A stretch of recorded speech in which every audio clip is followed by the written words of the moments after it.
В мае свой профессиональный праздник отмечают музейные работники.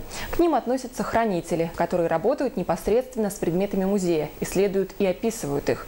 Более 30 лет по крупицам собирает историческое наследие Нерюнгринского района в музее имени Пьянкова Наталья Филенкина. Она главный хранитель фонда. Надежда Акимова убедилась в этом лично.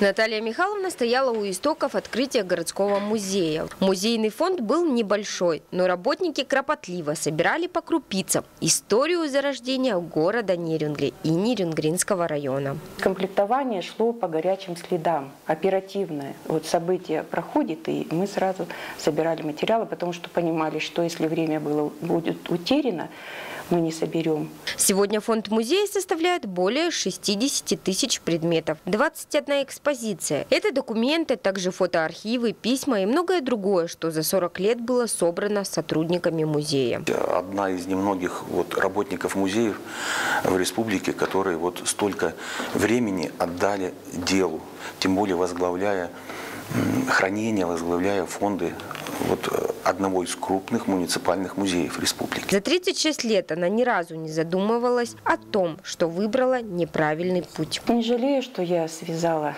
свою судьбу, может быть, жизнь с этой профессией, потому что это, наверное, моя работа. Я люблю такую кропотливую работу. Живая легенда, та, которая своими руками собрала историю жемчужины Якутии, красавца города Нерюнгри. Удивительная женщина, пример для подражания молодому поколению. Она и сегодня остается преданной своей профессии музейного работника. Надежда Акимова, Семен Амосов, НВК Саха, Нерюнгри.